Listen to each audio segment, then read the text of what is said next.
here for the opening of Sondheim on Sondheim. It's a great night, it's a great occasion. We just celebrated Sondheim's 80th birthday. Amazing. So this is happening right on the heels of that, and it's going to be a great night. Well, it's Barbara, and it's the man himself. And the director ain't no slouch either. It's just, it's great. When I say great, it's not just that blah, blah, blah, great. It's great.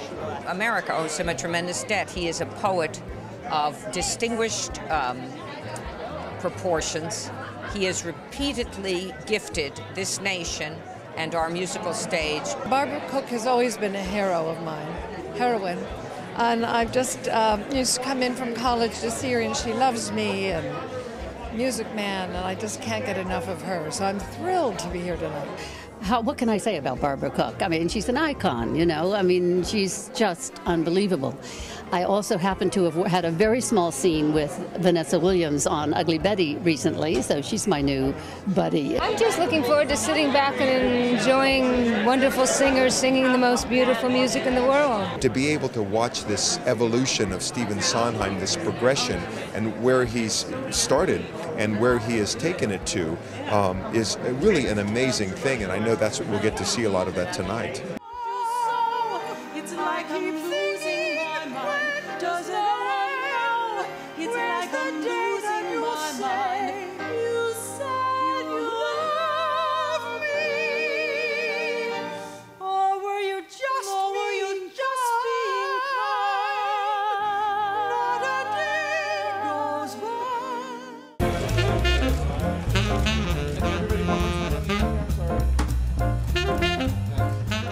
It's awesome. I mean, I'm just so happy to be a part of this whole experience.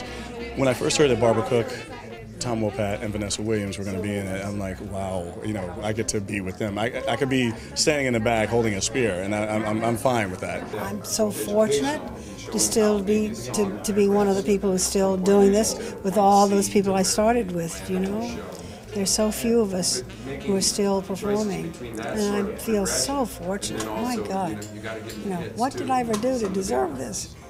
Yeah, I'm really happy to be in the game again. The best part really has been being able to work with Sondheim personally. You know, to have him be a part of the process and to have him give his insight into his work. And I mean, he allowed us to reinterpret it, but to have his knowledge. You know, I had a day in the theatre with him, me on the stage and him in the auditorium, and it was a really special experience. You know, I know that you don't get that chance a lot. It's intimidating just because of his body of work, and he's a living legend. So when you get a no from him, you take it to heart. When you make him laugh, it's one of your best days ever, and you just want to please him because it's his work that we're bringing to life, and it's an amazing opportunity. And the fact that we can show his life every night up on stage and move people is just a joy. I think that the format of the show, with all the different archival interview stuff, really is quite revealing of his personality and what went into the creation of a lot of this material. I mean, he's probably one of the pivotal guys of the last century, you know, in American musical theater.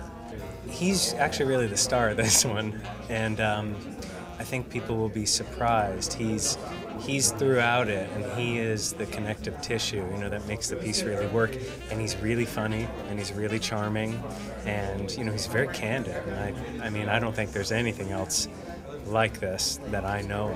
Here we are on a stage on Broadway, a live theatre, and then here's this recorded profile of this man. You know, it's a way of blending the two media together, which I think works really well. It's kind of like watching HBO, but then people step out of the television and sing at you. Wouldn't that be cool? That's 3D television. It's coming, and it's happening on stage right now. The music is like too good because it's that good.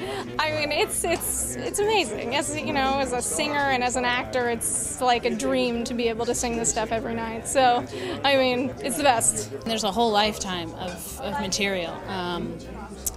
Lot that they know, and some that they won't. Some cut material that they've never heard, and so in that sense, it's going to be definitely a ride for people. They're going to experience a lot of new things and experience old things that they've heard in a different way. You'll probably hear me say this over and over again, but I think he's like the Shakespeare of musical theater because he's got such a command of language. Sometimes we have to listen to a song, like even now, after doing it for so long, there's still little passages that we go, oh, that's what that means. Oh, I get it. I get it. Even though we've been, going over it all this time. The audiences have definitely been moved. It's almost guaranteed. Not only with the musicality, but with the sentiment and Sondheim's story. It's all heartfelt and it's moving, and I think that's what people will be moved when they come see it. It's obviously great for the Sondheim fans, but it's also really interesting for people that don't know who Sondheim is to really learn about a man and his music and his life, and creating these great pieces of musical theater. I think they'll leave feeling that they know Stephen a bit better, and that's a good thing because he's a fascinating man and very funny and witty and charming and all of that. So it's nice that I think people will get to know him a bit. Old friend, are you okay? Old friend, what do you say?